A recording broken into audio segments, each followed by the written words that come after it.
a Mac all the way up to the top and drops it just a little bit, gets up B died at 0. Who's Masato? That would be the Bayonetta player. Okay, the red shirt? No, white shirt. So it's correct. Yes. Got it. And we've got Masato versus WontonWarrior in Town City. So, yeah, a good stage for both characters. Of course, Bayonetta can do her crazy ladder stuff, but honestly, if you're Mac, you're used to just dying at very low percents, so you might as well, have the advantage yourself. And it looks like, honestly, pretty strong start for the Mac here. 72% on Bayo already. I guess that is one thing about Mac, is he can super armor through a lot of Bayonetta's crazy hitboxes. It can be really hard for a lot of characters to challenge it, but with Mac, it's like, I don't care. I eat hits. Little Mac is able to play the game of the floor is lava with Bayonetta. If she's not able to get a solid hit confirm on the ground, it's an uphill battle. But as soon as Little Mac's feet leave the ground, generally speaking, things become much easier for Bayonetta. However, as you mentioned earlier, Rising Uppercut is a tool that, if given the proper space, WontonWarrior can use to finish off Masato if he's not Or too it could be careful. the turnaround and cost him his own stock. All right, so we were talking about how Uppercutter can... that cost him now. He had the huge lead. He didn't need to do it, really. And he still went for it, and Masato just waiting and ready ends up punishing hugely. Yeah, having talked with Masato a good amount in the past, when he picked up Bayonetta and really started to study, a lot of what he was studying was of the school of thought of Salem. And for those who are familiar with MVG Salem's playstyle, not just behind Bayonetta, but in general, he employs a lot more patience than is exhibited from other Bayonetta players.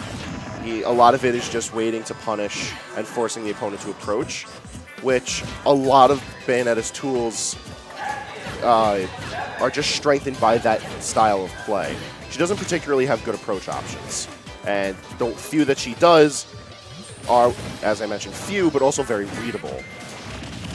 Yeah, she can be kind of linear, and wow, what an amazing read from WontonWarrior, taking out that stock with the up B. And now we have even stock count, but the fact that Mac has to approach is a much bigger problem. And this might even be it. Yeah, Town and City not really doing WontonWarrior any really just sort of fighting him. That's how it goes. Don't take Bayonetta to Town and City, even if you're a little Mac. Even if you're Meta Knight, don't take her to Town and City. I feel like the next stage we should be seeing is Final Destination. Most likely banned, though. If not banned, aside from that, maybe Lilat. I feel like a lot of people like bringing Bayonetta to Lilat, but that's just a bad idea. I mean, as Little Mac, your only other option, because Little Mac doesn't really want to do triplats against Bayonetta. He's not particularly fond of triplats. Smashville is dangerous. It's super dangerous because also if Bayonetta gets the lead, she can just sit on that platform. And Little Mac having to deal with somebody with the lead on the platform, I won't enjoy watching it. I'll put it that way. Well, we're going back to town. Yeah, most likely FD was banned, and just looking at all of his options, it might also be a comfort pick. And he did have a really good handle on the first part of that game, but honestly, it was the stage that really kind of messed with him because of the fact that it was so easy sort of for Masato to just convert to the kills, and he has the lead, and that's it. All right. All right. Thank you for joining us here at XenoSixtyEight. Oh, what? Where raw up smash in neutral is viable. That's not a... Okay, and so I was questioning this Town and City pick, but it does turn into FD. Yeah, the transitional phase, that's one thing I do have to give WontonWarrior, because we also saw him do this in Game 1. During that position where there was no platforms, and also during this particular phase, the city phase where it's just the two platforms moving side by side, WontonWarrior did an excellent job of controlling the space where he was able to.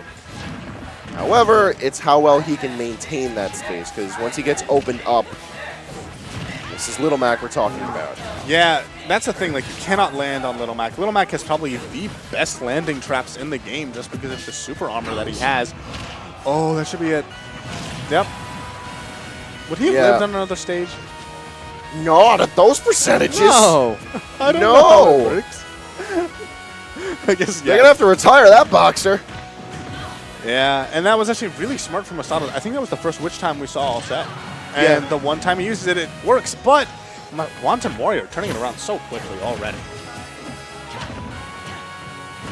He turns it around, but at what cost?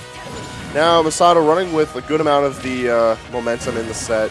He's getting the damage up pretty convincingly on WontonWarrior. We got the ladder upwards and the carry off. Yep. That's how it goes.